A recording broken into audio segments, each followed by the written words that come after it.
4장 말씀을 함께 합독하시겠습니다.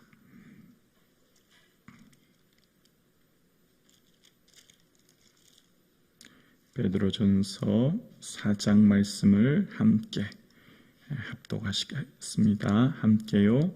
그리스도께서 이미 육체의 고난을 받으셨으니 너희도 같은 마음으로 갑옷을 삼으라. 이는 육체의 고난을 받은 자는 죄를 그쳤음이니 그 후로는 다시 사람의 정욕을 따르지 않고 하나님의 뜻을 따라 육체의 남은 때를 살게 하려 함이라.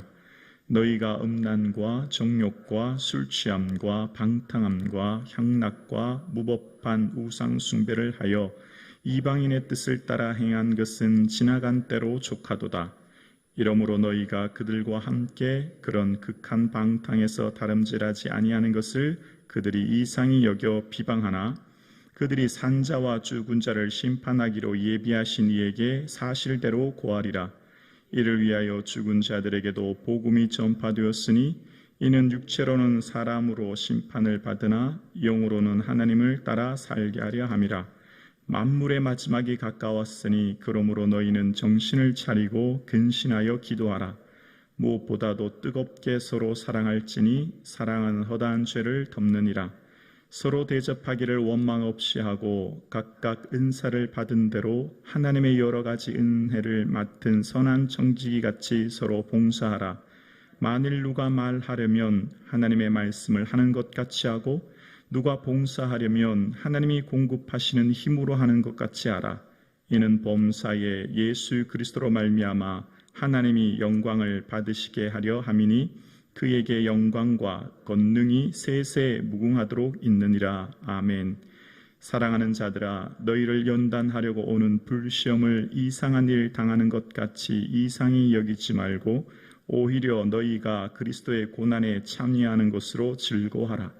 이는 그의 영광을 나타내실 때에 너희로 즐거워하고 기뻐하게 하려 함이라. 너희가 그리스도의 이름으로 치욕을 당하면 복이 있는 자로다.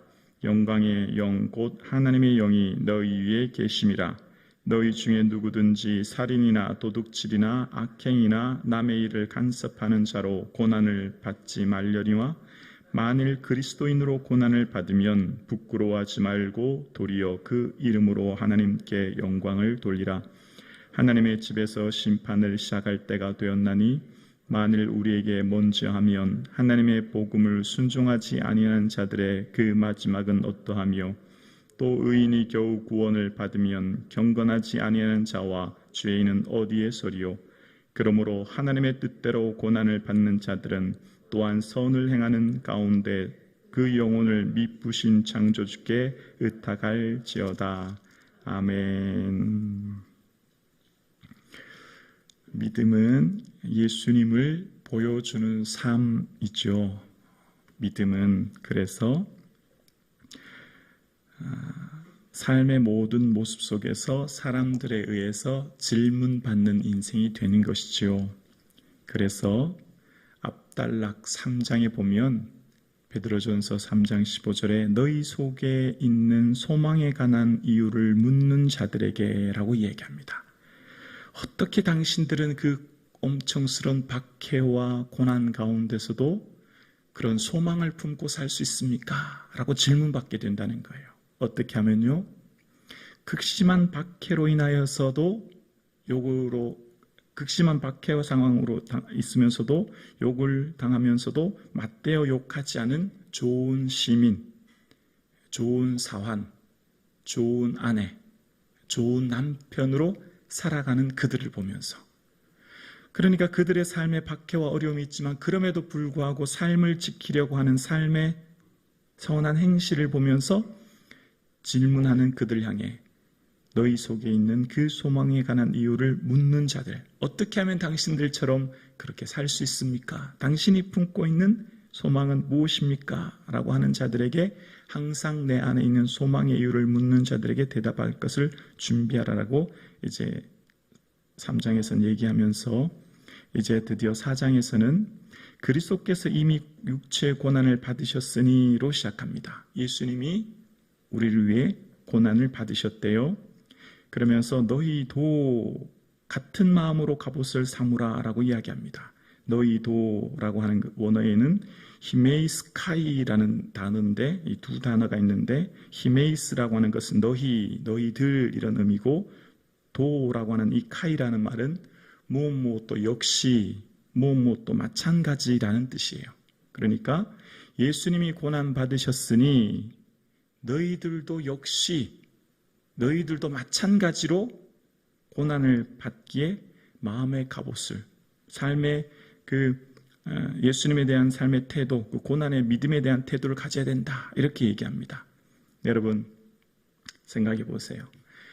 제일 사랑하는 사람이 있어요. 내게 제일 사랑하는 사람 누구예요? 아들, 딸, 손자, 손녀 아니에요? 생각만 해도 미소가 지어지시죠? 그러면 여기 계신 권사님들, 여러분들은 가시밭길 가고 여러분들은 힘든 삶을 살아도 정말 기도하는 건 뭐예요? 여기 계신 권사님, 장로님들, 손자, 손녀는 평안하게 형통한 길 가고 큰 어려움 없이 살기를 다 원하시죠? 그렇지 않습니까? 웬만하면 고난 당하지 않고 큰 어려움 없이 순탄한 길 가기를 다 원해요. 왜냐하면 내가 너무 사랑하기 때문에. 사랑하는 자녀들의 삶을 그렇게 되기를 바라요. 자, 예수님은 우리를 사랑하세요? 사랑 안 하세요? 사랑하세요. 예수님 너무너무 사랑하세요. 예수님 나를 얼마나 사랑하는지 몰라요. 그러면 예수님께서 육체의 고난을 당하셨으니 얘들아, 내가 너희들 위해서 십자가를 졌고 고난을 당했어. 너희들 위해 저주와 사망과 고통을 줬어. 이제 너희들은 평안한 길 와라. 너희들 인생에 아무런 어려움도 없을 거야. 너희들 그 가는 길에는 형통한 길만 있고 모든 문제거리가 다 사라지고 고난이 사라지고 어려움이 사라져. 이렇게 말씀해 주셔야 맞지 않습니까? 적어도 우리를 사랑한다면. 그런데 오늘 본문에 보니까 너희도라는 거예요. 우리도 마찬가지로 예수님이 당한 그 육체 고난 받으셨던 것처럼 우리도 마찬가지로 같은 마음으로, 같은 믿음의 태도로 예수님이 당한 그 삶의 자세로 갑옷을 삼아야 된다라고 이야기합니다. 갑옷은 어떤 때 있습니까? 평상복이 아니지 않습니까? 전시에 입는 옷 아닙니까? 전쟁 시에 자신을 보호하는 옷 아닙니까? 전쟁과 같은 큰 환란이 닥칠 것인데 너희들도 그런 믿음의 자세를 가져야 된다. 이렇게 지금 베드로가 이야기합니다. 이는 좀 뭔가 맞지 않지 않습니까? 사랑한다면 우리의 삶이 형통해야 되고 아무런 문제 없이 살아가게 해주셔야 되는데 사랑하는 우리에게 뭐가 있어요? 고난이 있다는 거예요. 왜요? 그럼 왜 고난을 주시는 거예요? 우리도 사랑하는 자녀들의 삶이 웬만하면 고난 없이 평탄하게 살길 원하시는데요. 그 이유가 넘겨보실까요? 12절과 13절에 나와요. 12절, 4장 12절과 13절입니다. 사랑하는 자들아, 너희를 연단하려고 오는 불시험을 이상한 일을 당하는 것 같이 이상히 여기지 말고 함께 13절 고백합니다. 오히려 너희가 그리스도의 고난에 참여하는 것으로 즐거워하라. 이는 그의 영광을 나타내실 때 너희로 즐거워하고 기뻐하게 하려 함이라. 아멘. 베드로가 지금 박해 가운데 있는 고난받는 성도들에게 위로의 편지를 쓰면서 이야기합니다. 사랑하는 성도님들, 여러분이 당하는 그 불시험을 이상하게 생각하지 마십시오. 그리고 오히려의 은혜를 이야기합니다. 오히려 어떻게 하라고요? 그리스도의 고난받음에 함께 동참함으로 즐거워하라는 겁니다. 기뻐하래요. 왜요? 아주 중요한 얘기가 나오죠. 영광을 나타내실 때, 예수님 다시 오실 때, 지금은 말세라고 얘기합니다. 말세는 언제를 얘기하죠? 예수님 처음 오신 초림과 예수님 다시 오시는 재림의 시기를 말세라고 얘기하는 거예요. 우리는 지금 말세의 시기를 살고 있죠. 그 영광의 주님이 다시금 오실 때, 그때 우리로 말미암아 즐거워하도록, 기뻐하도록, 고난이 다른 말로 말하면 영광이라는 거예요. 그러니까 십자가 없는 부활은 결코 없는 거예요. 고난 없는 축복이, 고난 없는 영광이, 고난 없는 즐거움이 있을 수 없다는 거예요. 이 세상을 살아가는 성도의 삶은 그러므로 그 고난이 오히려 우리에게 복이 되는 줄로 믿습니다. 그래서 14절에 보면 너희가 그리스도의 이름으로 치욕을 당하면 뭐 한다고요? 복이 있는 자로다. 복이 뭐라고요? 그리스도의 이름으로 치욕당하고 박해받고 고난당하는 게 그게 복이라는 거예요. 베드로는 지금 복의 관점을 뭐로 얘기해요? 건강하고 자녀 잘 되고 사업 잘 되고 삶에 아무 문제 없고, 그것도 하나님 주신 복이죠. 그것도 하나님 주신 복인데, 그러나 우리에게 가지고 있는 믿음 때문에, 믿음을 포기하지 않기 때문에 로마 시대의 황제 숭배 사상으로 인하여 우리는 황제를 숭배하지 않겠습니다 라고 할 때에 그 오는 박해, 그 당시 길드라고 하는, 콜루기움이라고 하는 상인조합조차 들 수 없어서 생계가 막막해지는 상황, 자녀들과 함께 살아갈 수 없는 상황, 삶의 문제들, 그것이 오히려 복이래요. 왜냐하면 그 안에 있는 믿음을 지킴으로 말미암아 오히려 주님 앞에 설 때에 그것이 오히려 영광이 된다는 거예요. 그래서 이 오히려의 은혜를 이해하고 있는 것입니다.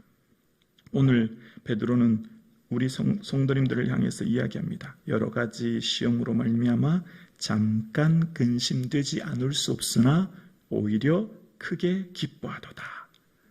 베드로전서 1장 6절에서 7절이에요. 왜 기뻐하냐면 예수 그리스도에 나타나실 때에, 다시 오실 때에 칭찬과 영광과 존귀를 얻게 하기 때문이다 라는 것을 이야기합니다. 오늘 사랑하는 성도님, 오늘 이 새벽 예배 나오는 것도 어쩌면 쉽지 않은 일이에요. 아침에 잠 좀 푹 자고 싶죠. 좀 더 쉬는 게 우리는 더 편할 수 있어요. 어쩌면 새벽에 나오는 것도 우리에게는 정말 어려운 일이고, 주님 전에 한 번 더 나오는 것, 한 번 더 기도하는 것, 애쓰는 것이 우리에게는 어쩌면 참 힘든 일인지 몰라요. 믿음을 가지고 산다는 것, 세상 사람들과 다른 방식과 가치관으로 산다는 것, 어쩌면 우리에게 큰 고난인지 몰라요. 그러나 이것이 우리에게 사람의 칭찬이 아닌 하나님의 칭찬과 영광이 우리에게 기다리고 있는 줄로 믿습니다. 그래서 베드로는 끊임없이 지금 그 얘기를 하고 있는 것입니다. 그래서 이 땅을 살아가는 우리의 삶이 예수님이 당한 그 고난 당하셨던 것처럼 우리도 마음의 갑옷을 삼고 그 고난의 삶을 살아가므로 이제 사람의 정욕, 이 사람의 정욕을 쫓는 삶이 아니라 하나님의 뜻을 따라 육체의 남은 때를 살아가라 라고 이야기합니다. 예수님 다시 오실 때까지 내 남은 삶, 주님의 그 뜻을 쫓으며 살아가도록 권면하고 있습니다. 자, 그런데 보세요. 머리로는 아는데요, 삶이 따라가지 않아요. 우리의 어려움은 이거예요. 말씀을 읽고 말씀을 들으면 충분히 아멘이 돼요. 머리로는 충분히 납득이 돼요. 근데 마음이 동의가 되어서 몸이 따라가는 건 정말 어려운 일이에요. 이것은 우리의 힘으로 잘 되지 않아요. 다 알아요. 십자가가 부활이고 영광이고 은혜임을 알아요. 주를 위해 헌신하고 봉사하면 영광이 있는 것을 알아요. 하나님 축복인 걸 알아요. 그런데 어떻게 해요? 실제적으로 살아내는 것 불가능에 가까워요. 이것은 주의 은혜가 필요해요. 주의 도움이 필요해요. 그래서 뭐 하라고 그러죠? 그 중간에 뭐가 있냐면 7절이 들어가 있는 거예요. 7절 볼까요? 7절에 보면 4장 7절이요. 만물의 마지막이 가까웠으니 그러므로 너희는 정신을 차리고 근신하여 기도하라. 그래서 기도해야 된다는 거예요. 말씀에 동의가 되고 알지만 삶을 살아내고 순종하고 뜻대로 살아가는 건 결국 기도밖에 없다는 거예요. 기도하여야 주의 은혜를 받게 되고 정신을 차리고 근신하여 기도할 때 그 아멘하여 내 삶을 순종할 수 있고, 할렐루야, 기도해야 된다는 거예요. 만물의 마지막이 가까웠다는 거, 얼마 남지 않았다는 거예요. 그래서 정신 차리고 기도하여야 주의 뜻대로 순종할 수 있고 그 삶을 살아낼 수 있다는 것입니다. 그래야만 우리의 삶 가운데 살아가는 매 순간마다 주님 기뻐하는 그 뜻대로의 삶을 살아갈 수 있다 이야기하고 있습니다. 사랑하는 성북전 가족 여러분, 기도할 수 있기를 주의 이름으로 축원합니다. 이 자리에 나온 것이 우리에겐 큰 은혜인 줄로 믿습니다. 이 자리에 주 앞에 나와 기도하는 것, 주의 도움 구하는 거지 않습니까? 내 힘으로 할 수 없으니 주님 도와달라고, 은혜 내려달라고. 그래서 간구하며 기도할 때 우리의 모든 삶이 우리의 말하는 것이 하나님 말씀하는 것 같이, 우리의 봉사가 하나님 공급하시는 힘으로 가는 것 같이 하여 주께 영광이 되어지는 저와 여러분의 삶 되기를 주의 이름으로 축원합니다. 기도드리겠습니다.